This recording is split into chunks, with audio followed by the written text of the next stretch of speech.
Kita teruskan lagi topik firman Tuhan mengenai mengasihi Yesus. Mengasihi Yesus.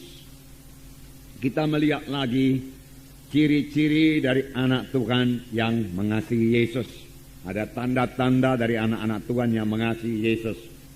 Apalagi kalau dia mengasihi Yesus dengan segenap rohnya, dengan segenap jiwanya, dan dengan segenap kekuatannya. Dengan segenap jiwa, saudaraku, yaitu dengan segenap pikiran kita selalu mengingat Yesus. Dengan emosi kita rindu kepada Tuhan Yesus, saudaraku. Dan dengan kehendak kita memang kita suka mengasihi Tuhan Yesus. Inilah hukum yang terutama dan hukum yang terbesar firman Tuhan berkata, saudaraku. Kali ini kita lihat satu ciri lagi, saudaraku, yaitu jika kita mengasihi Tuhan Yesus, kita suka berkorban buat dia. Tidak ada yang berat untuk dikorbankan buat Tuhan Yesus, saudaraku. Sebenarnya, saudaraku, korban kita itu dibanding dengan kasih Tuhan tidak akan pernah sebanding. Tuhan telah memberikan kasih-Nya yang luar biasa kepada kita. Bahkan pada waktu kita masih dalam dosa. Buku 1 Yohanes 4 ayat 19 berkata, kita mengasihi karena Allah lebih dahulu mengasihi kita.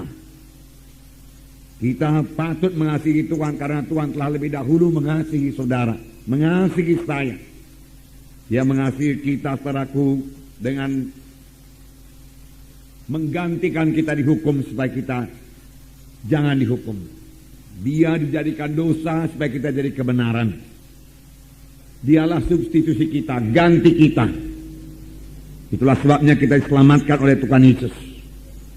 Dan sesudah selamat, Tuhan mengangkat semua kutuk dosa daripada kita dan memberikan kepada kita berkat Abraham. Sehingga kita berada bagaimana kita ada sekarang. Saudaraku, kita patut mengasihi Tuhan kalau kita ingat dari mana kita dahulu diangkat oleh Tuhan. Dari kematian rohani. Firman Tuhan berkata, dahulu kamu mati oleh segala kesalahan dan dosamu. Kita berjalan dalam kegelapan, tidak ada iman, tidak ada pengharapan, tidak ada hidup.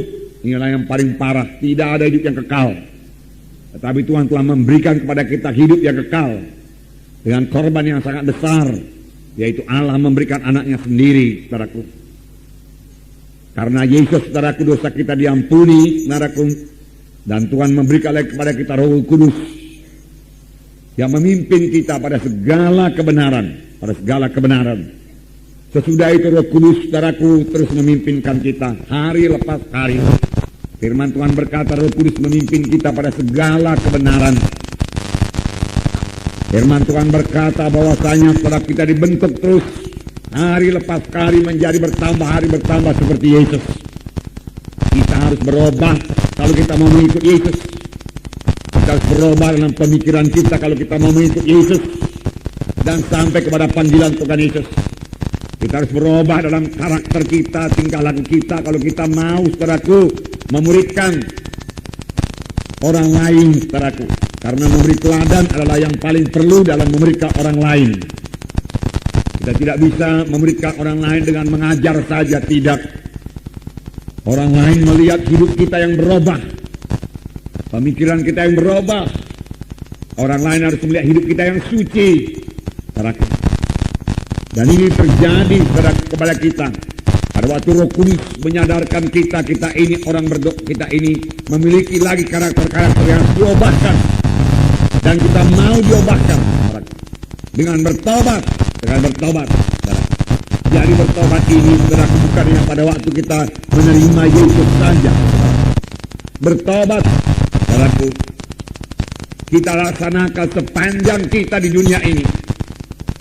Saudara, pada hari Minggu kita dengarkan satu gaya hidup yang baru, yaitu gaya hidup yang bersekutu dengan Tuhan Yesus.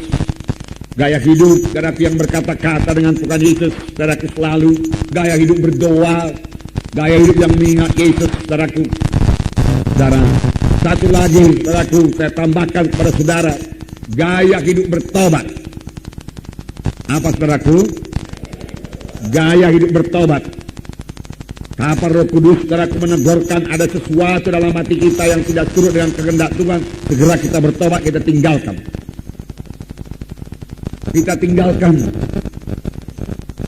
Bertobat bukan sekedar menyesal saja, menangis, saudaraku, tetapi tidak mau berubah. Bukan, saudaraku.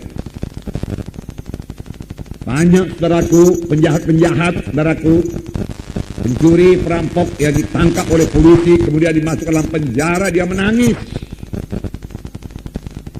Dia menyesal, bahkan dia menyesal. Tetapi dia sama sekali tidak mau meninggalkan, saudaraku, kejahatannya itu. Sesudah keluar dari penjara, dia kembali. Kalau ada kesempatan, dia kembali berbuat kejahatan. Saudaraku, yang diminta Tuhan daripada kita berubah. Berubah, itulah bertobat. Supaya kita, saudaraku, bisa dibentuk menjadi sama seperti Yesus. Tanpa kita mau berubah, saudaraku, tanpa kita mau bertobat sungguh-sungguh, saudara, dan tidak akan sampai kepada maksud Tuhan. Dan kita tidak bisa memuridkan, saudaraku. Karena memuridkan, saudaraku, perlu teladan. Karena saudara tentunya di kelompok sel itu memuridkan, saudara. Memuridkan itu saudara tidak cukup dengan mengajar saja. Tapi orang harus dapat membaca hidup saudara. Transparan.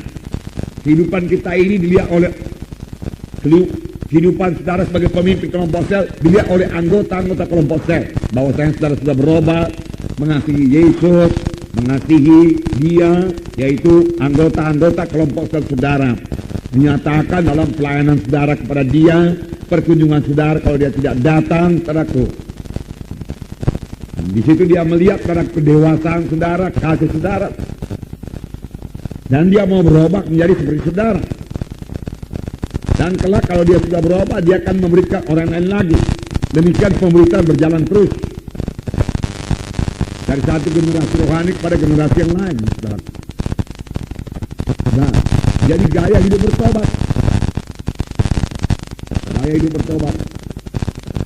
Yang meninggalkan segala kebencian Tuhan, yang meninggalkan semua yang tidak berkenan kepada Tuhan, yang meninggalkan semua tabiat-tabiat lama, yang tegurkan Tuhan kepada kita tinggalkan. Kita mau dengar nanti mengaku kekurangan kita, saudaraku. Kalau kita masih merasa diri kita benar, saudaraku, kita belum bisa bertobat. Kalau kita merasa diri kita lebih baik daripada yang lain, kita tidak bisa bertobat. Bertobatlah kamu sebab kerajaan surga sudah dekat. Di manakah Yohanes mengajar? Padang belantara, saudara baca. Dan orang-orang datang padang belantara untuk mengaku dosa dan bertobat dan dibaptis sungai Jordan. Saudara, dan ketika orang Farisi dan Saduki datang kepadanya, saudaraku, Yohanes Pembaptis berkata, keluarkanlah buah-buah yang berpadan dengan pertobatan. Karena orang Farisi ini orang yang sangat beragama. Dia mengatakan dirinya itu mematuhi hukum Taurat, tetapi buahnya tidak ada. Buah pertobatan tidak kelihatan. Namanya saja, saudaraku, beragama. Saudara, agama Kristen tidak menyelamatkan, saudaraku. Gereja, saudaraku, tidak menyelamatkan. Yang menyelamatkan yaitu Tuhan Yesus. Amin, saudara. Siapa yang memiliki Yesus, saudaraku, percaya kepada Tuhan Yesus, dia akan diselamatkan. Dia beroleh hidup yang kekal.